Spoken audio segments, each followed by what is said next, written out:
দিবস পালন করে তৃণমূল ধিক্কার। সারা বছর মানুষ মেরে শহীদ দিবস পালন করে। একত্রিত হয়েছি একটি বক্তব্য নিয়ে সবার সামনে। সারা পশ্চিমবঙ্গ জুড়ে যে ধরনের অত্যাচার শুরু হয়েছে, গণতন্ত্র হত্যা শুরু হয়েছে, তার প্রতিবাদ করার জন্য জেলায় জেলায় এক সপ্তাহ ধরে গণতন্ত্র বাঁচাও অভিযান শুরু করেছি আমরা।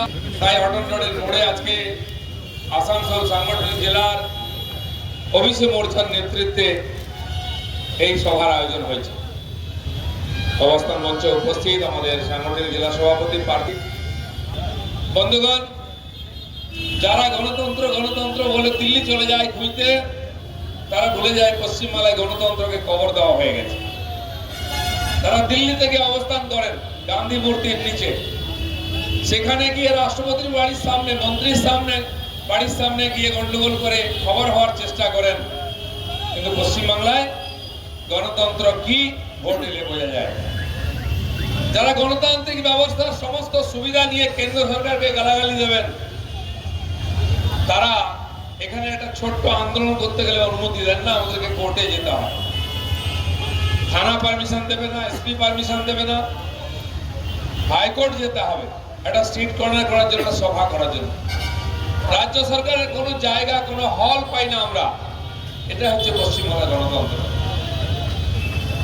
এখানে যে সিট আমরা বিধানসভায় জিতেছিলাম, লোকসভায় আরো বেশি ভোটে জিতেছিলাম, কিন্তু যখনই উপনির্বাচন হলো দেখা গেল সব ভোট টিএমসি পেয়ে গেছে। এই যে গণতন্ত্রের ম্যাজিক, এটা একমাত্র মমতা ব্যানার্জির পার্টি জানে।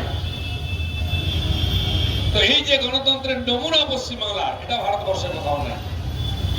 এখানে ভোট এলেই সে পঞ্চায়েত থেকে পার্লামেন্ট যাই ভোট হোক, সাধারণ মানুষ ভয়ে ভয়ে থাকে। ভোট দিতে পারবো তো? কারণ পশ্চিমবাংলার মানুষ গণতন্ত্র প্রেমী, রাজনীতিক সচেতন মানুষ। তারা প্রত্যেকটি ভোটে ভোটদান করেন। তাই 85, 90, 95% ভোট এখানে হয়। কিন্তু তাদের যে ইচ্ছা, গণতান্ত্রিক অধিকার প্রয়োগ করার যে ইচ্ছা, সেটা সম্ভব হয় না অনেকের ক্ষেত্রে।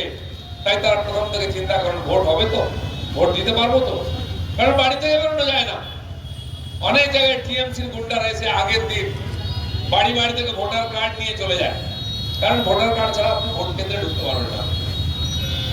এই হচ্ছে গণতন্ত্রের নমুনা। তাই যেখানে সাধারণ নির্বাচনে গত বিধানসভায় 21 সালে আমরা যে সিটগুলো জিতেছিলাম বিধানসভায়,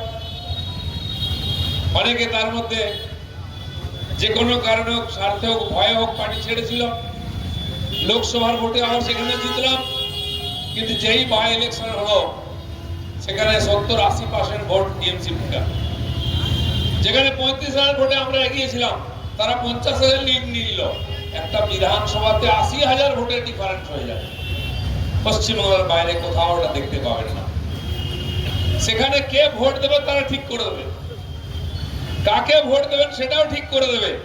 এরকম গণতন্ত্রের নমুনা ভারতবর্ষ কোনো বিশ্বে কোথাও নাই। তাই এই গণতন্ত্র, ভারতবর্ষ বিশ্বের মধ্যে সবচেয়ে বড় গণতান্ত্রিক দেশ, সেই গণতন্ত্রের সঙ্গে এই গণতন্ত্র মেলে না। তাই ভারতবর্ষে এই গণতন্ত্র চলতে পারে না। ভারতবর্ষের গণতন্ত্র আমাদের কাছে গর্ব, আর এই পশ্চিমবাংলার গণতন্ত্র হচ্ছে কলঙ্ক। তাই তার বিরুদ্ধে আমাদের শহীদ দিবস পালন করে তৃণমূল ধিক্কার। গণতন্ত্রের রক্ষাকারী রাস্তায় ফেলে মারছে নারী, কার স্বার্থে তৃণমূল জবাব দাও। গণতন্ত্রের রক্ষাকারী রাস্তায় ফেলে মারছে নারী, কার স্বার্থে তৃণমূল জবাব দাও। আইন যদি সমান হয় আমার জন্য কেন নয়, তৃণমূল জবাব দাও। আইন যদি সমান হয় আমার জন্য কেন নয়, তৃণমূল জবাব দাও।